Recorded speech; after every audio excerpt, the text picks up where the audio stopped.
Strange Case of Dr. Jeckyll and Mr. Hyde by Robert Louis Stevenson.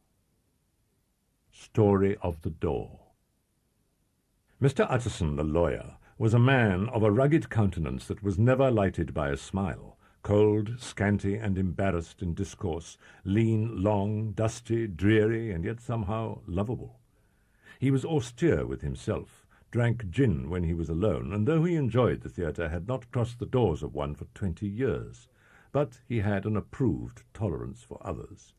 "I incline to Cain's heresy," he used to say quaintly. "I let my brother go to the devil in his own way." In this character it was frequently his fortune to be the last reputable acquaintance and the last good influence in the lives of down-going men, and to such as these, so long as they came about his chambers, he never marked a shade of change in his demeanour. No doubt the feat was easy to Mr. Utterson, for he was undemonstrative at the best, and even his friendships seemed to be founded in a similar catholicity of good nature. It is the mark of a modest man to accept his friendly circle ready-made from the hands of opportunity, and that was the lawyer's way. His friends were those of his own blood, or those whom he had known the longest. Hence, no doubt, the bond that united him to Mr. Richard Enfield, his distant kinsman, the well-known man about town. It was a nut to crack for many, what these two men could see in each other, or what subject they could find in common. It was reported by those who encountered them in their Sunday walks that they said nothing, looked singularly dull, and would hail with obvious relief the appearance of a friend. For all that, the two men put the greatest store by these excursions. It chanced on one of these rambles that their way led them down a by-street in a busy quarter of London. The street, even on Sunday, shone out in contrast to its dingy neighbourhood like a fire in a forest, and with its freshly painted shutters, well-polished brasses, and general cleanliness and gaiety of note, instantly caught and pleased the eye of the passenger.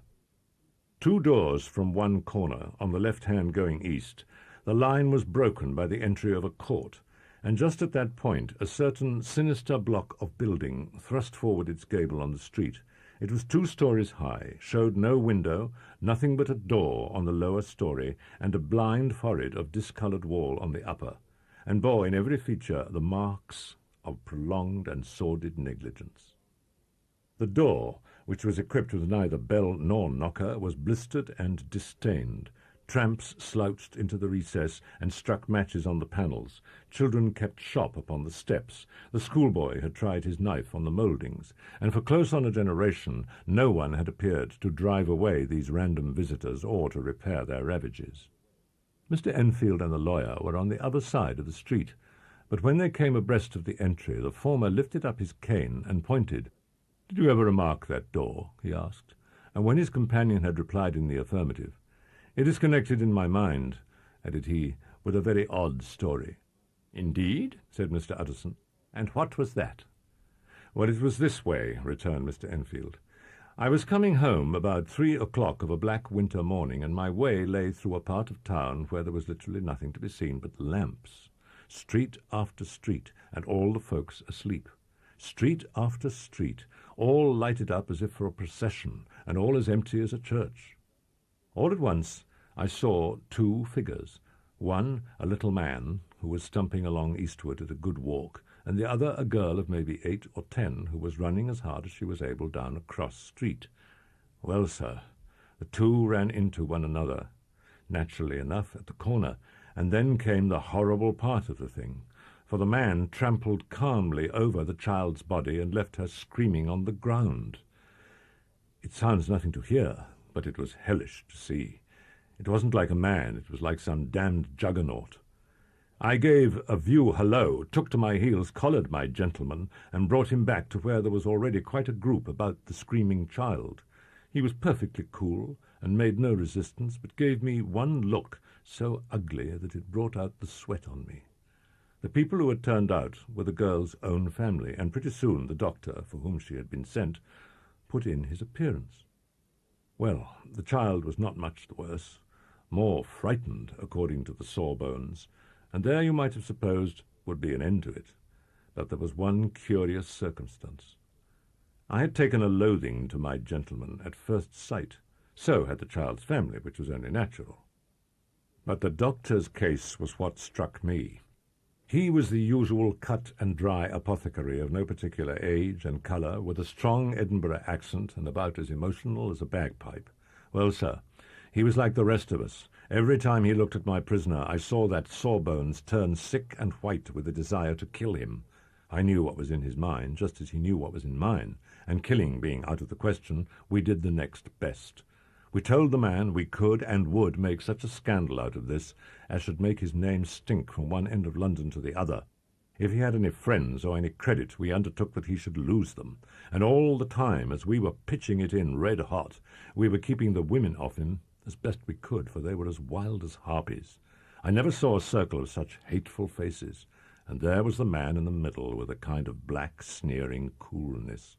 Frightened, too, I could see that, but carrying it off, sir, really like Satan.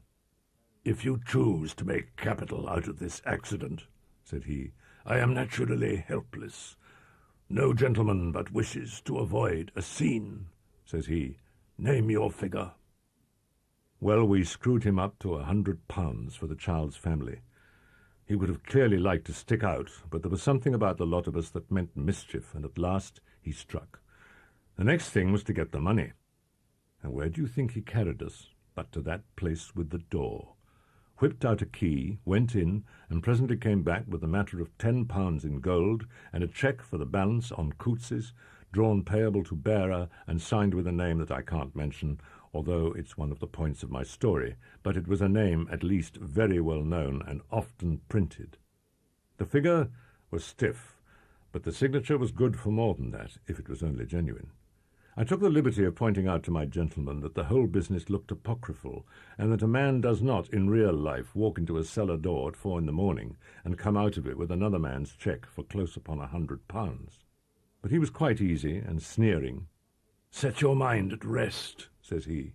"I will stay with you till the banks open and cash the cheque myself." So we all set off, the doctor and the child's father and our friend and myself, and passed the rest of the night in my chambers, and next day went in a body to the bank. I gave in the cheque myself and said I had every reason to believe it was a forgery. Not a bit of it.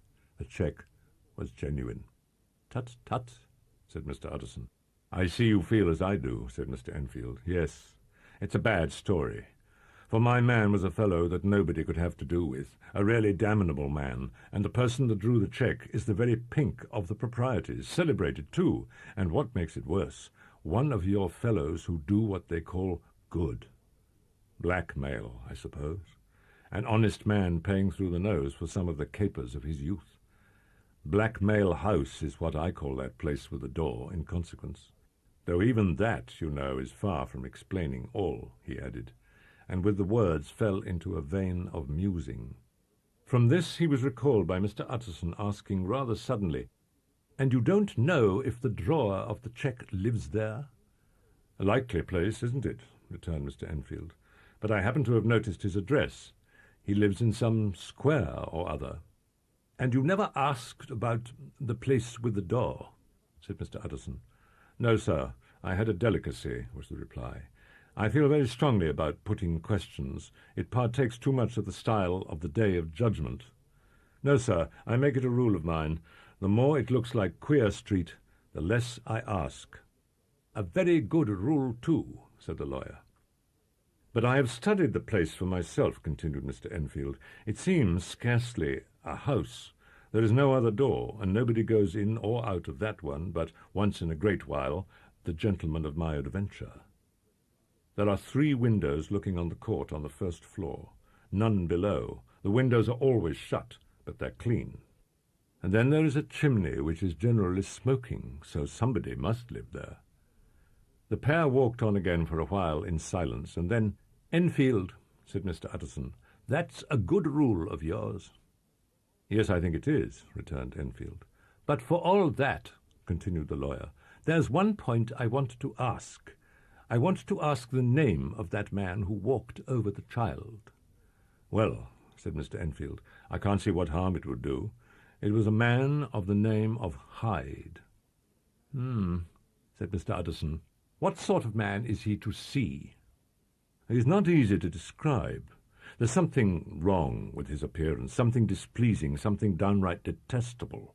I never saw a man I so disliked, and yet I scarce know why. He must be deformed somewhere. He gives a strong feeling of deformity, although I couldn't specify the point.